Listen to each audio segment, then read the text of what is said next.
Hola amigos, bienvenidos a esta edición de día lunes de el portal del Villegas, que voy a iniciar porfiada, majaderamente, recordándoles que existe una institución privada sin apoyo de nadie, salvo de sus socios, que se llama Unión de Amigos de los Animales, que requiere permanentemente eso, apoyo, ayuda, porque no recibe fondos de ninguna institución pública, solo de los miembros o de aquellos que ayudan, aunque no sean miembros. La Unión de Amigos de los Animales cuida, sana, alimenta y le da amor a criaturas que han sido recogidas porque las votaron, porque deambulaban por las calles, en fin. Ya les voy a explicar más adelante, probablemente al final del programa, por qué lo he titulado, y espero que el título se mantenga de este programa. ¿Es 26 de julio es el fin del mundo? No se rían, ya vamos a ver, el tema es más serio y al mismo tiempo no es serio, pero lo vamos a ver en su momento. Otra cosa que es seria es que estuve viendo por ahí a la pasadita mientras esperaba un partido del Mundial. En un canal de televisión apareció un meteorólogo anunciando, como suelen hacer con mucha anticipación, poco menos que el diluvio universal para este jueves, viernes. Mi experiencia es que cada vez que los meteorólogos anuncian con mucha anticipación un evento masivo, lo hemos visto muchas veces, grandes lluvias, un temporal, sujétense, qué sé yo, no pasa nada o caen 4 gotas. Vamos a ver si es cierto, él dijo poco menos que el diluvio universal, 150 milímetros iban a caer. Eso es muchísimo. 15 centímetros de agua, sí, se inunda todo el mundo. Vamos a ver si hay lluvias, cuánta hay. Estamos necesitándola, el país, la zona central, y también ha llovido poco en el sur, menos de lo normal. Estamos necesitando. Vamos a ver si esta vez, una vez que sea, le achuntan los meteorólogos, porque ya parece chiste, ¿no es cierto? Cuando aparecen ahí anunciando como los profetas, ahora viene el fin del mundo. Bueno, entremos ahora a temas más serios, estimados amigos. El presidente del Partido de la Gente, me parece que se titula a sí mismo presidente, no sé, el señor Franco Parisi, muy echado para atrás en un sillón, habló con un cierto aire así de eminencia política, pero efectivamente maneja muchas cosas. Dijo que se está preparando él, se está preparando su partido para lo que parece inevitable en respecto a la ley de reconstrucción que propone el gobierno. Lo que parece inevitable es que va a llegarse a una comisión mixta, Senado, Cámara de Diputados, porque en el Senado la oposición, que cuenta con los votos, probablemente van a rechazarla. Se va a llegar a comisión mixta. Y ahí la postura del PDG, que tiene gente en el Parlamento, en la Cámara de Diputados, va a ser fundamental. Todos sabíamos, todos lo comentamos desde hace tiempo, que el PDG, el Partido de la Gente, iba a ser el fiel de la balanza, como se dice en muchas cosas, porque tiene un número sustantivo de parlamentarios, una docena más o menos, o un poco más, por ahí. Entonces, es importante saber qué piensa Parisi, y eso es lo que comunicó en su homilía, podríamos llamarla su homilía política. Dijo que para él está como conteste con la idea de que se apruebe una invariabilidad tributaria de 20 años con un impuesto corporativo del 23%. Dice que eso es fundamental para una inversión de largo plazo, para una inversión importante. Las inversiones, puso el ejemplo obvio de las inversiones mineras que toman muchos años y usted no puede estar en la mitad de una inversión, ni siquiera empieza a producir aquello para lo cual usted está invirtiendo y ya están cambiándole los impuestos porque llegó otra jornada de políticos con otras ideas al Parlamento. No puede ser, es tonto. Lo dijo, no dijo la palabra tonto, la digo yo. El país necesita, dijo, mejores condiciones para atraer capitales y para que no se vayan a otras partes como ya ha ocurrido. En parte por el tema de los impuestos, pero sobre todo por el tema de la permisología. Hemos dado aquí ejemplos de proyectos que se mandaron cambiar porque no estaban disponibles para estar entrando en un laberinto de años con la permisología. En cuanto al impuesto de primera categoría, de una rebaja del impuesto de primera categoría, dijo que No había ninguna evidencia así 100% de que eso produjera mayor inversión, que es una apuesta. Ahora, yo creo que aquí vale la pena examinar un poco esto de la apuesta, porque podría para algunos sonar como que entonces no vale la pena esta reforma tributaria, puesto que es una apuesta nada más. Bueno, recordemos algunas cosas súper sencillas para los que piensan de esa manera. Una apuesta se hace cuando hay una probabilidad sustantiva de que se puede ganar. Nadie apuesta, digamos, a perdedor, se apuesta a ganador. Se apuesta porque hay una probabilidad que su caballo gane, de que su número gane, de que su ticket de la rifa gane. Por eso se apuesta, por eso se compra el ticket. Entonces, vale la pena apostar si es posible un buen resultado. En cambio, la otra vía, la vía que le gusta a la izquierda, la vía de los impuestos, la vía de mirar siempre con sospecha a los explotadores, a los capitalistas, y si no los pueden liquidar, apretarles el cogote para supuestamente aumentar los beneficios de los trabajadores, cosa que no ocurre. Esa vía, con toda seguridad, no es una apuesta, es un hecho, una certeza matemática que conduce a la parálisis del crecimiento. Lo hemos vivido, no solo nosotros, se ha vivido en muchos países. No aumentan los ingresos fiscales, se retiran las inversiones, se van los inversionistas por otro lado y las cosas se paralizan, se estancan. Eso no es una apuesta, eso es una certeza. Entonces, entre apostar por algo que puede resultar bien y el ir por un camino que se sabe que va a ir mal, me parece que la decisión es clarísima, ¿no? Vale la pena hacer la apuesta entonces. En el peor de los casos,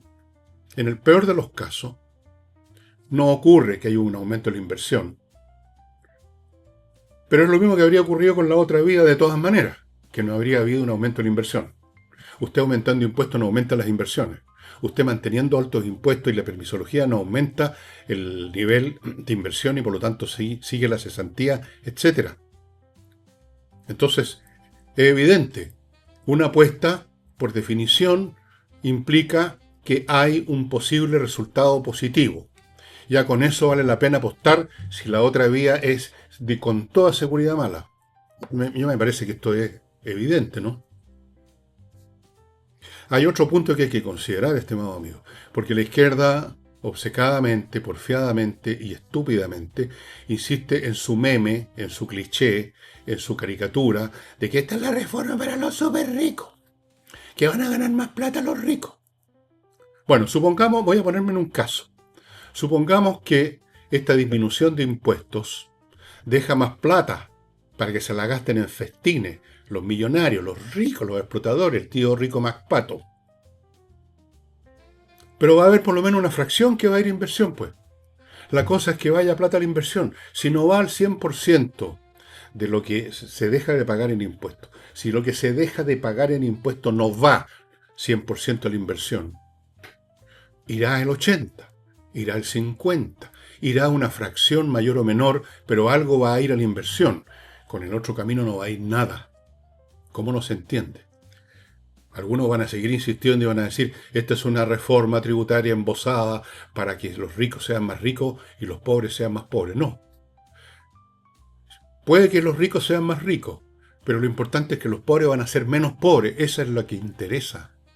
Pero la izquierda, obcecada con su odio, con su resentimiento, con todos estos mecanismos muy hormonales, muy profundos, muy inconscientes a veces, que los llevan a elegir siempre como blanco a los ricos, los súper ricos, como dice la Sicardini, los súper ricos. Bueno, aquí no interesa si los ricos se hacen más ricos, lo importante es que los pobres sean menos pobres, pues. Puta. Además hay una diferencia esencial entre ser empresario y ser empresa. La empresa es una cosa y el empresario es otra. El empresario retirará utilidades para su gasto personal, todo lo que ustedes quieran, pero aquí lo que interesa es qué pasa con la empresa. La empresa es una entidad impersonal que invierte, que contrata, que paga sueldo. Eso es lo que interesa, no la suerte particular del dueño o de los accionistas de la empresa. Si se hacen más ricos, a mí me importa un huevo.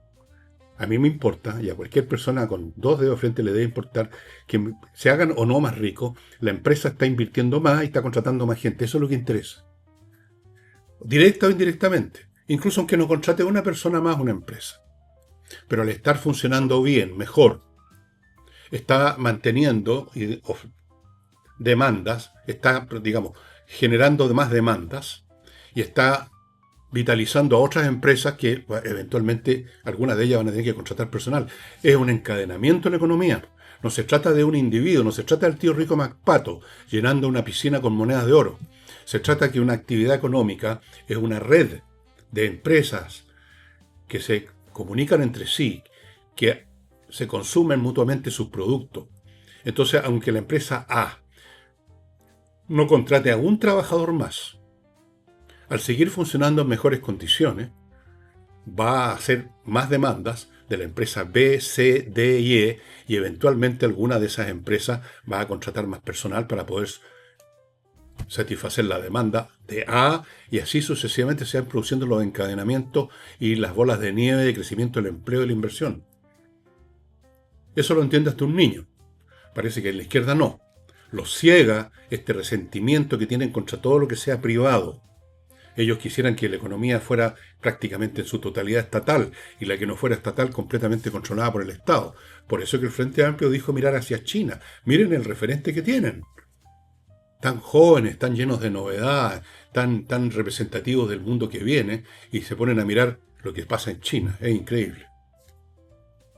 Bien, volviendo a Parisi, uno podría entonces entender que llegado el caso que tenga que ir este proyecto a la comisión mixta, ahí la votación, la postura del PDG va a ser fundamental para que salga, quizás no tal como estaba prevista por el gobierno, pero salga, aunque sea algo diluida, la reforma que está implícita en el proyecto de reconstrucción nacional. Y cualquier cosa, aunque sea un poco diluida, va en ese caso por el camino, la vía correcta, para usar el lenguaje comunista.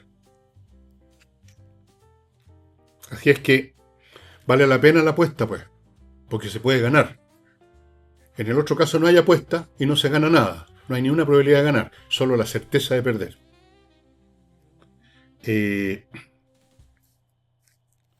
Bueno, vamos a ver qué ocurre.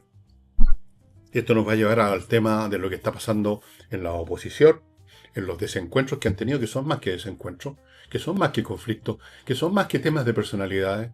Pero lo vamos a ver inmediatamente. Antes de eso, les quiero recordar que este programa es auspiciado en la semana por Ángel Hey, corredor inmobiliario muy eficiente, que está a su disposición para vender o arrendar lo que usted quiere arrendar o vender en un tiempo más rápido que lo que es normal, porque él se dedica toda la semana a esto, tiene métodos especiales y sobre todo se concentra en pocos encargos, que eso es la clave, diría yo. Luego está Remodeling, una empresa de remodelación con puros profesionales para pintar, arreglar o cambiar pisos, muebles de cocina, arquitectos para obras un poco mayores. Lo que usted necesite, una empresa que permanece, que está ahí, que responde con puros profesionales para entregar un trabajo profesional. En cualquiera de las cosas que usted necesite, de las que le he mencionado. Y termino con el método EVE, que es un método traído de Corea del Sur para eliminar la barriga, la celulitis, las estrías y todas esas cosas feas que no se eliminan ni con la vida deportiva, ni con las dietas, ni con todos esos sacrificios horribles. No sirven de nada. Todos ustedes saben que la guata sigue ahí, haga usted lo que haga. Pero con el método EVE se va.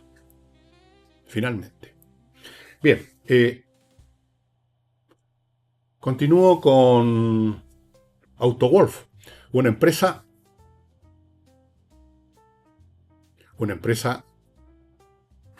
¿Qué diablo está sonando aquí? Una empresa que se dedica a hacer algo que nadie más hace. Va a su casa y en 24 horas frente a sus ojos deja la carrocería como nueva. Así es, frente a sus ojos. Fuera de eso, es una automotora. Conoce el mercado muy bien porque muchos de quienes arreglan la carrocería es para vender el auto en mejores condiciones. Si usted está en el proceso de comprar o vender un automóvil, póngase en contacto con autoworld.cl. Continúo con Fastmark, empresa de carga chilena que trae desde Estados Unidos lo que una empresa o un particular necesita. grandes cargas, pequeñas cargas, lo que sea, con la misma eficacia, con la misma diligencia, fastmark.cl. Continúo con Compreoro, ya saben, el lugar donde ustedes pueden adquirir unos lingotes chiquititos, como este que les he mostrado muchas veces de plata, certificados por la Universidad Católica. El certificado, este es un ejemplo de los certificados para los lingotes de oro, de que es oro con más del 99% de pureza, estimados amigos. Una tremenda inversión, no solo una póliza de seguro, una tremenda inversión por la manera como han subido los precios. Y termino con flamencas.cl, que es un grupo de artistas del flamenco que está disponible para llevar a cabo funciones privadas, familiares o corporaciones, organizaciones comerciales o no, restaurantes, para lo que ustedes quieran, un espectáculo precioso, como lo han podido constatar aquellas familias que los han llamado para amenizar cumpleaños. Han estado en varios cumpleaños y han sido todos preciosos, la gente ha quedado muy contenta, muy feliz. Bueno, en los reportajes del domingo vi algunos donde una serie de expertos, los expertos de la prensa, hablan de los problemas, de las dificultades por las que pasa el socialismo democrático, si acaso podría o no convertirse en una alternativa, si podría convertirse en una opción política. Bueno, el problema con el llamado socialismo democrático, y esto particularmente se concentra en el meollo del socialismo democrático, que es el Partido Socialista. El problema con el socialismo democrático es intentar ser al mismo tiempo socialismo y democrático. En eso consiste su problema, es su naturaleza misma, que ellos definen como socialismo democrático. El socialismo, inevitablemente y a la larga o a la corta o a medio camino, no puede ser socialista, porque no puede ser democrático, porque quiere echar abajo toda una institucionalidad, y eso lleva inevitablemente, o casi siempre, al uso de métodos no democráticos. Y ser democrático significa aceptar la existencia de intereses opuestos a las masas laborales, a los trabajadores, etc. Es complicado para ellos lograr que opere esta unión entre socialismo y democracia. En el mejor de los casos uno podría decir que el socialismo democrático subsiste en la medida que no gobierna, en la medida que es una expresión verbal. Una vez que llegan al poder, se les hace difícil hacer coexistir estas dos instancias. En los tiempos actuales, además, tienen que sobrevivir o proponer una opción, cosa que no han hecho, en una situación de derrota. Fueron derrotados, están desacreditados la izquierda en general. Entonces, es un trabajo muy difícil y quizás imposible. Para más remate, existe este dúo dinámico, Manucheri y Ciccardini, que se dedican a destruir su propio partido todos los días con unas posturas radicales que son francamente no sé cómo calificarlas. La señora Ciccardini, por ejemplo, es tan inteligente que acusa a la presidenta del partido, la señora Bodanovich, de estar negociando con el gobierno. Bueno, si la política consiste en negociar, pues Ciccardini. Pero de ahí emerge, ustedes ven el elemento autoritario de los socialismos socialistas. Esto de negociar con otros es un pecado. Esto es tan tonto como acusar a un cura de celebrar misa. El político tiene que celebrar negociaciones. Esa es la razón de ser de la política democrática, Ciccardini. Distintos partidos, distintos individuos discuten. Luego eventualmente se vota. En eso consiste la vida democrática, la vida republicana democrática. No consiste en imponer y no consiste en considerar un pecado la negociación. Está en el meollo de la política, Ciccardini. La política democrática. Ustedes no entienden eso. Y su pololo tampoco. Bueno, su pololo político, no sé si también en otros aspectos del mundo. Pero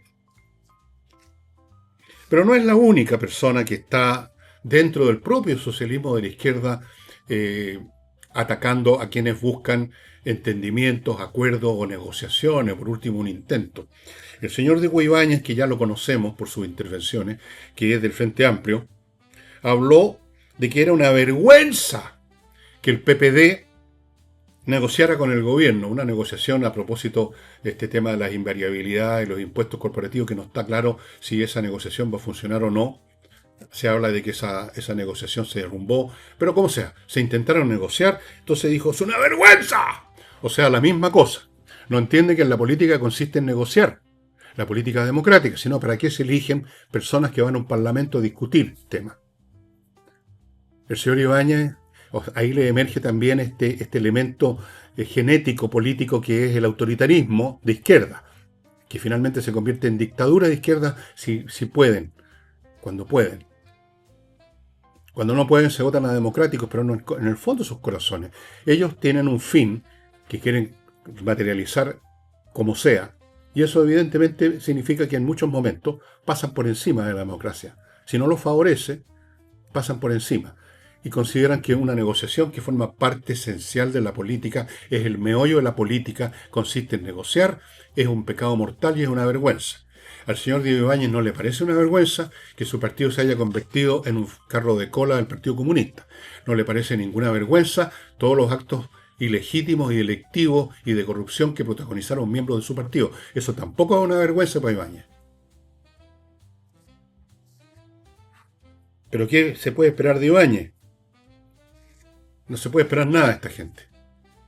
Hay un tema aquí simplemente de CI, hay un tema de formación o de deformación. Gente que se educó leyendo clichés, folletería, escuchando tonterías, llegan adultos y ahí está el resultado. ¡Una vergüenza!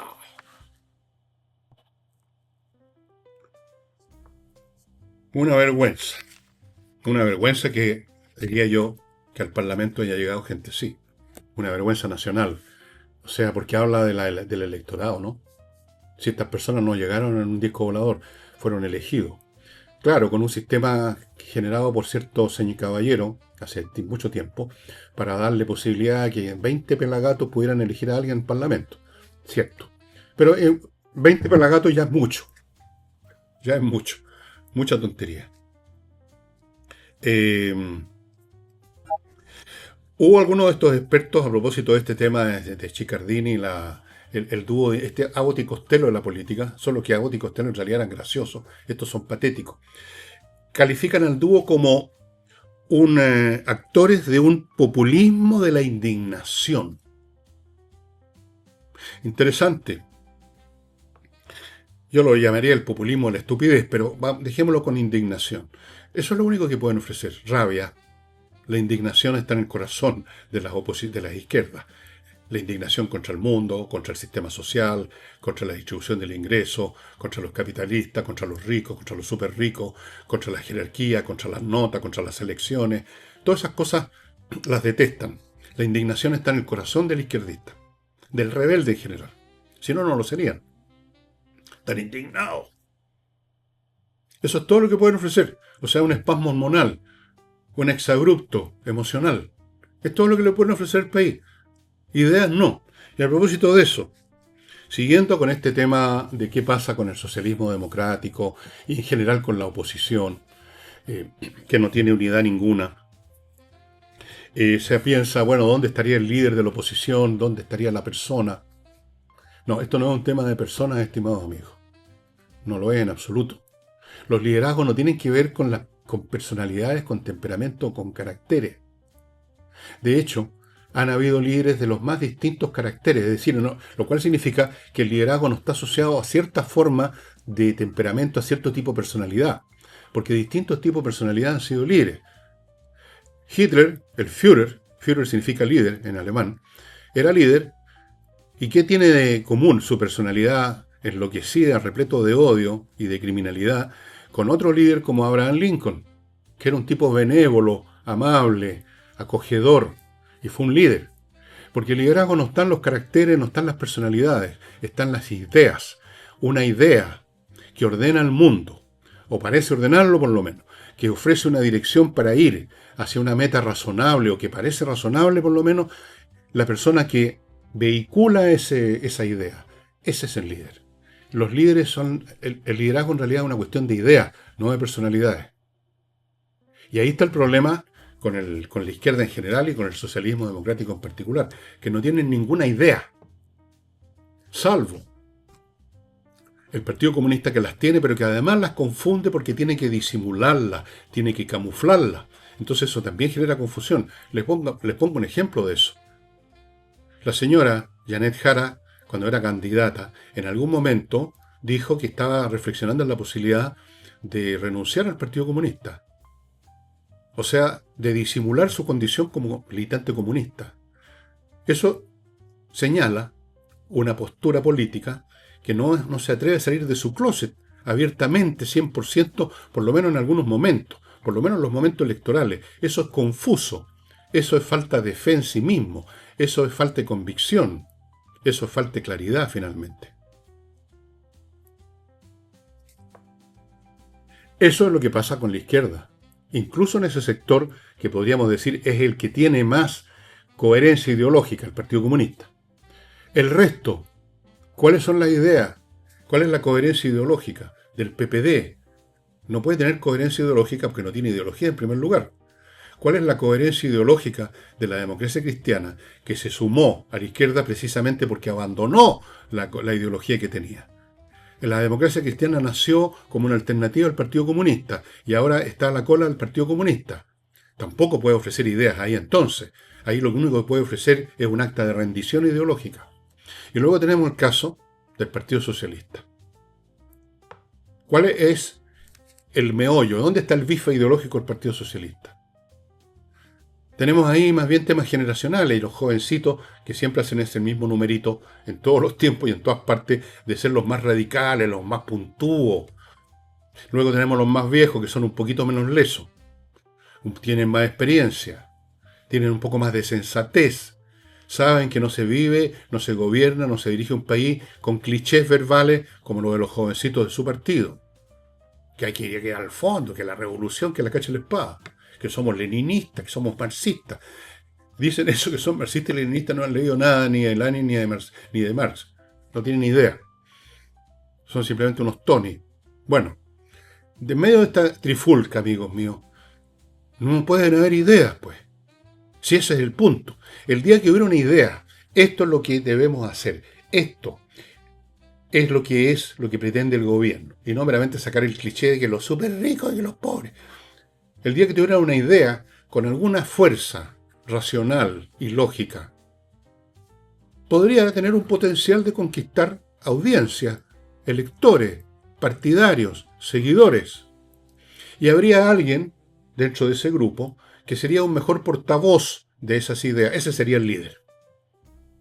Cuando Eduardo Frei Montalva se convirtió en uno de los grandes líderes políticos de Chile, no fue porque tenía una retórica muy fluida, sino porque esa retórica muy fluida estaba al servicio de una idea clara de lo que la democracia cristiana le estaba ofreciendo al país, que se llamaba Revolución en Libertad, y una serie de elementos que están en el programa de esa época. Si ustedes se han interesado, búsquenlo en los libros de historia, el programa de la ADC el año 64.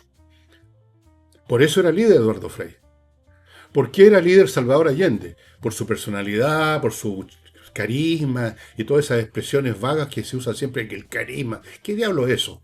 No, porque Salvador Allende representaba una idea sistemáticamente a lo largo de los años, buena o mala, pero la representaba. Eso lo convertía en líder. Lo personal vale poco. Incluso la persona más oscura, más tibia, más fría, más anodina del mundo, si expresa una idea poderosa, se va a convertir en líder. Y al revés, la persona más carismática, más atractiva, más simpática, más amorosa, más fluida, más convincente, más comunicadora del mundo, si no tiene nada que comunicar, a lo más puede producir un efecto transitorio de una semana. El problema del socialismo democrático y del socialismo general es que no tiene nada que ofrecer. Lo que ofrecían antiguamente se desmoronó. Ese es llamémoslo el pecado capital del socialismo. Es que se derrumbó su proyecto, se probó históricamente y abundantemente como fracasado. Y no solo como fracasado, sino que en muchas ocasiones, en demasiadas ocasiones, como criminal. El caso de China, el caso de Rusia, las matanzas y todo para nada. ¿Todo para qué? Para crear una sociedad despótica y atrasada económica y tecnológicamente. Es un proyecto que fracasó, simplemente. O sea, un sistema de ideas que fracasó. Eso no tiene remedio, amigo. Entonces, movimientos o partidos que viven a la sombra de ese cadáver, evidentemente que no tienen nada que ofrecer salvo el olor a pudrición nomás. Y la rabia. Y los lamentos al lado del féretro con el fiambre. Ese es el problema del socialismo. No que lo que pasa es que hubo una pelea, lo que pasa es que Chicardini y el Moranichuri están jodiendo mucho, lo que pasa es que la señora no sé cuánto es media fome, lo que pasa es que esto, lo que pasa lo demás allá. No, no es por eso. De hecho, incluso podríamos decir, las personalidades crecen, siendo como somos todos en tiempos normales bastante anodinos, crecen en la medida en que hay una idea que es vehiculada. Eso hace crecer a las personas, no es al revés. No es una persona grande, poderosa, que genera una idea, que inventa una idea por sí mismo. No. Es la idea la que genera el liderazgo, no el liderazgo el que genera la idea. Es muy simple.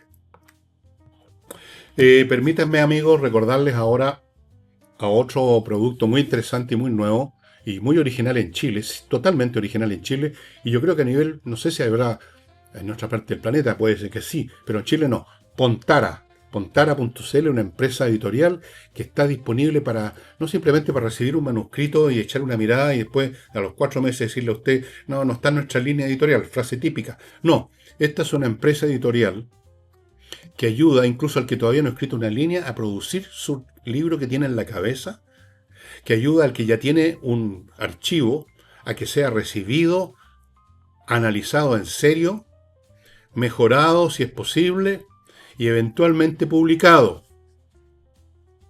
Muy distinto. Esto es completamente nuevo. Y hay mucha gente que está en esta situación de querer escribir un libro o que ya lo tienen escrito y no saben qué hacer con él. Bueno, pónganse en contacto con Pontara, como ya lo están haciendo muchos escritores que todavía no conocemos y que van a ser conocidos en su momento. Quién sabe qué lumbreras pueden salir de ahí. No olviden ustedes nunca esto. Muchos escritores que han llegado incluso al premio Nobel, que han sido célebres, qué sé yo, siempre, todos al principio tuvieron muchas dificultades, porque al principio, por definición, no son conocidos. Entonces, no pasa nada con ellos, les rechazan los manuscritos. Está el famoso caso de Stephen King, ustedes deben conocer. Un hombre extraordinariamente exitoso en su campo de novelas de horror, básicamente. Le han hecho películas de prácticamente todos los libros, de ser un hombre archimillonario, Stephen King. Pero al principio vivía en uno de estos trailers, vivía con su mujer en la pobreza más grande, le rechazaban todo lo que me mandaba. Eso es lo normal. Bueno, así es que, amigos, Pontara.cl. Sigo con servicios logísticos de ingeniería consultores, una empresa de ingenieros que revisan la logística de su empresa, ven lo que no está funcionando bien, donde usted está perdiendo clientes, donde está perdiendo dinero, está perdiendo credibilidad, está perdiendo crédito, está perdiendo todo, y no se da cuenta, hay una hemorragia permanente y usted no se da cuenta. Y al final esa hemorragia es tal que se hunde todo. Póngase en manos de ellos al menos una vez al año para que revisen la logística, a ver que aquello que partió bien ya se guateó o se fue realmente al diablo. Le van a ofrecer un modelo alternativo de logística o de esa fracción de su logística, le van a buscar el personal y todo va a andar al 100%. Sigo con Osiris Headhunter. Obviamente esta es una empresa dedicada a buscar talentos para cubrir los cargos de importancia que usted tiene que cubrir en su empresa, con personal inteligente, capacitado, íntegro moralmente, en fin, lo que usted necesita. No basta con la buena presencia en algunos casos o con los posgrado o cosas así pegados con chinches en los muros. Se requiere otra cosa. Eso es lo que busca Osiris Headhunter. Lo han hecho durante años, lo hacen muy bien, tanto así que ofrecen una garantía. Si usted no está conforme con quien le ofrecen como persona para ese cargo, le buscan otra sin cargo de ninguna clase. Nunca lo han tenido que hacer porque siempre le han acertado. Y termino este bloque con La Bollería, amigos, una empresa de banquetería que está a su disposición para la ocasión pesadísima en que usted tenga que organizar un banquete. O sea, ya un almuerzo, una cena de mucha gente, de cierta calidad mínima, importante, no puede servir arroz con huevo nomás. Entonces, un banquete requiere un banquetero. Y estos son banqueteros de primera, amigos, que ustedes ubican en Instagram, @la bollería Pirique. ¿Ok? Bueno. Entre estas discusiones sobre quién va a liderar, quién va a unir, quién va a ofrecer algo al país, se dice que aparentemente el que debiera ser el eje reunificador, director de la cosa, el que dirigiera la oposición, debiera ser el Partido Socialista. Debiera ser, dicen algunos de estos expertos, el líder de la oposición. Pero vuelvo a repetir lo mismo. ¿Con qué? ¿Cuál es la oferta del Partido Socialista en este momento?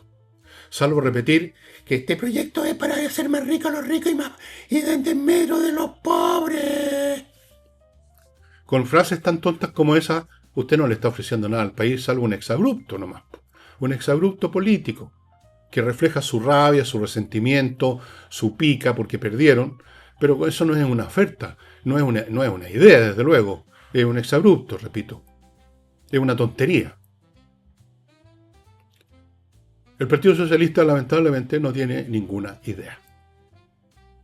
El Partido Socialista puede que tenga nostalgia por la época de la Concertación, puede que tenga nostalgias por la época en que cogobernaba con Salvador Allende, los buenos tiempos del socialismo, cuando además tenía líderes potentes, pero eran potentes porque tenían ideas que todavía no se probaban como fracaso. Aún no se había caído el muro de Berlín, aún no se había caído la Unión Soviética, entonces el socialismo todavía tenía credibilidad, ya no. Entonces están en pelota, desnudo ideológicamente. Y un partido que está desnudo ideológicamente se tiene que disgregar nomás, o cuando, con suerte, mantenerse a flote pero sin ir a ninguna parte, no navegando a ningún lado. Entonces no veo cómo podría ser líder de nada, por eso que siguen. Estos no tienen conciencia, muchos de ellos, de esta situación de raíz, de la falta de ideas, de proposiciones, que no sean meramente palabrerío, porque claro, uno puede hacer proposiciones cantinfleras, uno puede decir que nosotros proponemos que todos los chilenos sean ricos, nosotros proponemos que podamos volar agitando los brazos. Claro, uno puede inventar cualquier idiotez, pero se desnudan rápidamente como vacías de contenido. Y las cosas que tienen contenido que propone el gobierno, porque son simplemente no porque sean genios resplandecientes, sino porque la realidad dice que 2 más 2 son 4. Las cosas obvias que hay que hacer para sacar a este país del estancamiento económico, no las quieren aceptar, incluso si personalmente se dan cuenta que son razonables, porque están atrapados dentro de esta jaula de nadería en que se convirtió el pensamiento de izquierda. Están atrapados por sus propios clichés. Es una jaula de clichés. Los barrotes son clichés, son memes, son disparates, son folletos. Es una cárcel de papel, pero de ahí no se pueden mover. Es muy curioso. Entonces, ¿líderes de qué podrían ser? Tal como están las cosas, están condenados a la desaparición gradual o acelerada a medida que vengan nuevas elecciones y los elementos que tienen todavía en el poder, que están en el Congreso, que están aquí, que están allá, que están en los gremios, van a ir siendo reemplazados por otros y van a quedar en la nada y se van a convertir en una nada, como ya se convirtió el Partido Radical hace mucho tiempo, como se convirtió más recientemente el Partido Demócrata Cristiano, como se está convirtiendo el PPD, también le va a pasar a los socialistas. Y bueno, los comunistas siempre han sido una secta minoritaria. Lo que pasa es que ellos tienen más supervivencia porque al menos esa secta minoritaria cree que tiene una ideología vigente todavía. Son como los esenios, una secta cristiana que vivió mucho tiempo, que duró mucho tiempo, pero que no tenía ningún efecto porque eran un grupito. A veces crecían un poco más, a veces disminuían, pero nunca llegaban a tener relevancia en realidad. Bien, así es que amigos, no, sin ideas no hay liderazgo, sin liderazgo ni proposiciones, no hay vida política real, sino que hay simplemente una supervivencia a duras penas. Y ahora me voy a encargar de unas palabras que espetó desde su biblioteca, se fotografió con la espalda, con su librería atrás para que parezca, ¿no? El señor Vidal, Francisco Vidal, que a propósito de esta semana de peleas entre gente dentro del socialismo, la OANUIS con ¿cómo se llama? Con la Chicardini, diferencias que hay. Entonces espetó esta frase para el mármol Vidal. Dijo, le hemos regalado una semana comunicacional al gobierno. A mí me parece francamente frívolo que las cuestiones que se están discutiendo, que están en el meollo del conflicto político ahora, para Vidal sea un tema de ganar o no ganar, o no perder una semana comunicacional con el gobierno. Esa es esa mirada política superficial, ¿no? Oye, nosotros somos los que estamos saliendo en la prensa. Nosotros somos los que estamos siendo invitados a los programas de televisión. Nosotros somos los que hemos estado diciendo más cosas nosotros somos los que estamos encabezando la lucha comunicacional. Todo eso son puras. Eso. A ver, léanme los labios. Esos son. Aquí da lo mismo. Aquí no se trata de comunicaciones, Vidal, que la ganó, la perdió. No tiene importancia ni para la izquierda, ni para el gobierno, ni para el país, eso de quién ganó una semana comunicacional. Aquí lo que está en juego, Vidal, Francisco, que alguna vez estuvo en mi casa aquí mismo, es un tipo simpático, sí, y bueno para comer. Lo que está en juego es la economía, la subsistencia del país en un mundo que está cada vez más complicado económicamente. Estamos en un periodo no de crisis, como dicen algunos. La crisis ya dejó de ser crisis, es conflicto. Conflicto, no confundan conflicto con crisis, son cosas distintas. Aquí estamos hablando de supervivencia, de mantención, de mantenerse a flote y ojalá navegar a un puerto próspero. No estamos hablando de quién gana la cosa comunicacional. ¿Qué es eso de la cosa comunicacional? En política en este momento. Yo lo encuentro frívolo, el comentario. Vidal es un tipo habiloso, ha sabido sobrevivir de todas las maneras habidas y por haber, siempre está en algún cargo flotando, siempre está en algún partido flotando, es el flotador por antonomasia. Eso requiere habilidad, eso evidentemente. Pero es una habilidad que tiene un precio, una habilidad basada en esto, del ir y venir de la comunicación, del ir y venir de la presencia, de la apariencia, de la fachada. Esa es la política que, ponzoñosa creo yo, que dificulta con un velo de una marea, con una cortina de humo, la cuestión fundamental. Aquí lo que está en juego es el futuro del país, de la economía, de si va a tener pega o no la doña Juanita.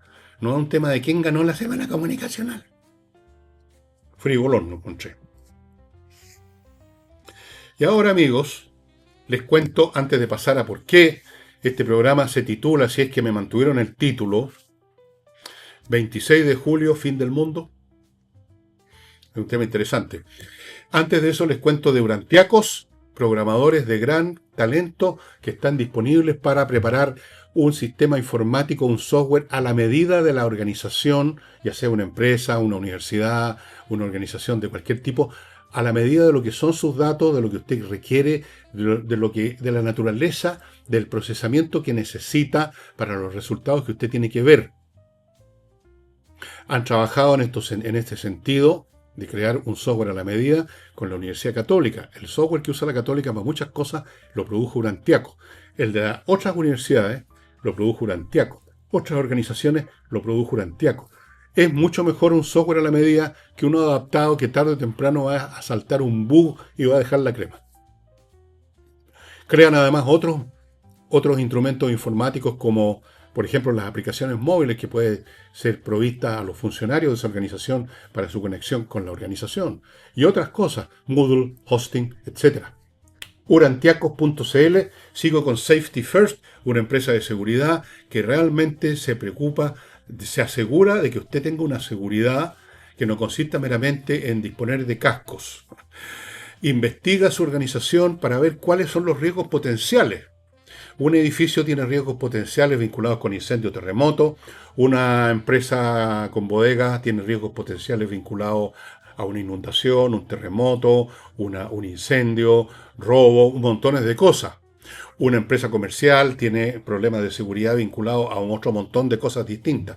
Ellos investigan cuáles son los riesgos potenciales, preparan al personal, preparan brigadas para hacerse cargo del problema si se presenta, de manera de que cuando el problema se presenta, no quede la crema. con pérdidas de materiales, de propiedad o incluso de vidas humanas, sino que la emergencia sea sobrellevada de buena manera, en buen estilo. Safety first. Esto hay que ponerse este parche antes de la herida. Para eso es la seguridad, para que no pase lo que podría pasar si usted no tiene estudiada la seguridad. Sigo con Rettig y Greenberg. Estos son unos abogados que se especializan en el tema de las negligencias médicas. Si usted o algún pariente suyo ha sufrido incluso la muerte, bueno, usted no, pero algún pariente ha perdido una pierna equivocada o cualquier cosa relacionada con una negligencia médica, usted sabe lo difícil que es conseguir una compensación así simplemente llamando por teléfono. Rettig y Greenberg son un bufete de abogados que se especializan en estos casos, estudian su situación, ven si efectivamente fue una negligencia, y si fue una negligencia, amigo, ahí entra la máquina a funcionar y usted va a obtener las compensaciones, si es necesario, llevando a los responsables a una corte.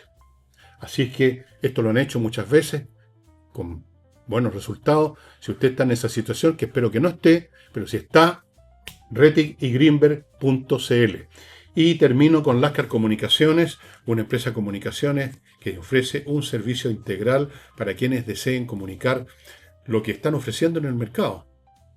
No un comentario como el de Vidal, sino que lo que está realmente tiene importancia, un producto, un servicio, ver cuál es aquello que realmente genera una ventaja con respecto a otros, cuál es el meollo de ese beneficio, cómo contarlo, cómo decirlo de forma poderosa y clara, por qué medios, luego ver cómo resulta, cuáles son los efectos de esa comunicación, si hay que corregir algo, toda la vuelta completa. lascarcomunicaciones.cl. Bueno, aquí vamos al fin del mundo. Resulta, a lo mejor usted probablemente no se ha enterado, pero algunos sí. En las redes, en la internet, territorio apto para las mentiras y para los cuentos de hadas, circula hace tiempo, pero se recicla cada ciertos años. Desde el año 76 cambian las fechas, cambian las cosas. La tesis de que el 26 de este mes, por 7 segundos, el mundo, nuestro planeta, va a perder su atracción gravitacional.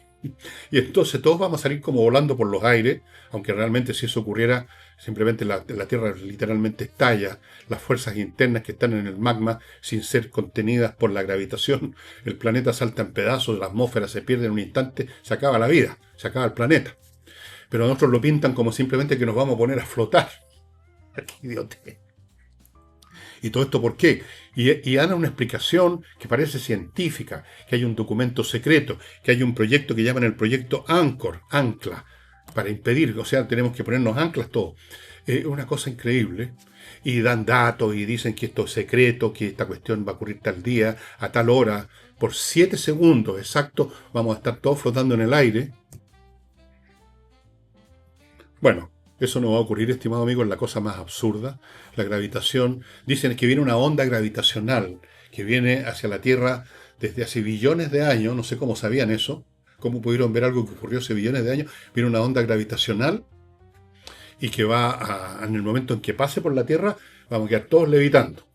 La Tierra, digamos, los autos van a salir volando, entonces algunos después se van a caer, si flotan muy arriba se van a sacar la cresta, cuando se acaben los 7 segundos se van a desplomar.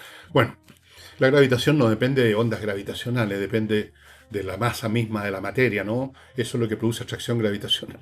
Para que no hubiera atracción gravitacional tendría que toda la materia de la Tierra, el mar, los océanos, la Tierra, los minerales, todo lo que hay, se convirtiera en vapor, no sé en qué. Entonces ahí no hay nada, claro, supuesto. No solamente no hay gravitación, no hay nada.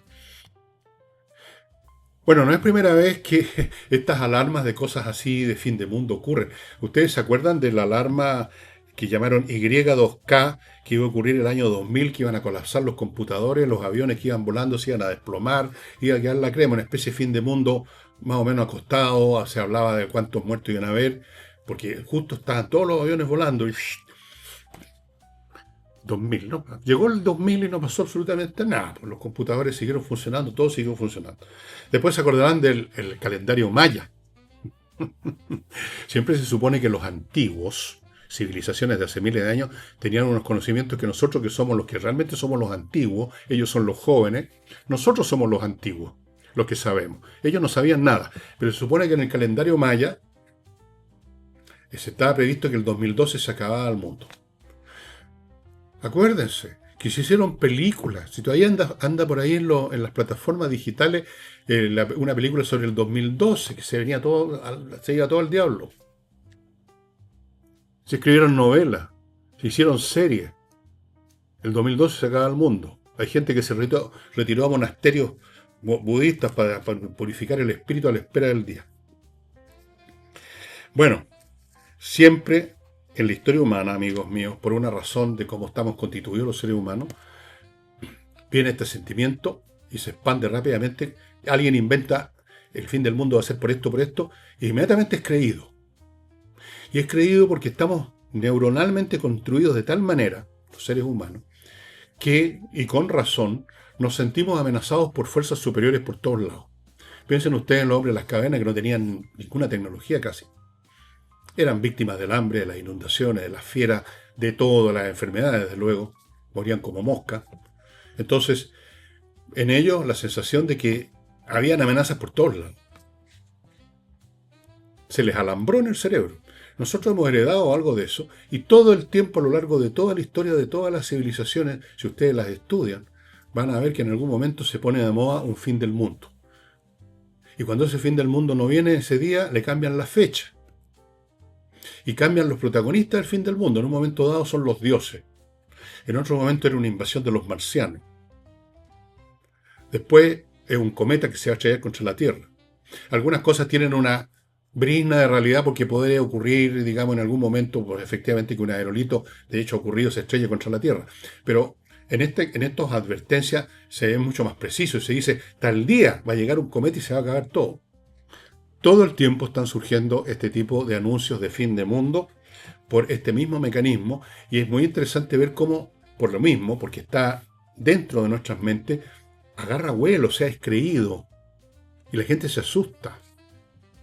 Yo no sé si usted sabía esta advertencia de que en unos días más nos vamos a poner a flotar, vamos a salir como en las películas de ciencia ficción así, pero sin los hilitos con que los elevan a los tipos para hacer la película, sino que vamos a salir así. Yo no voy a poder hacer el programa porque voy a estar flotando. Hay gente que se lo cree, que viene una onda gravitacional.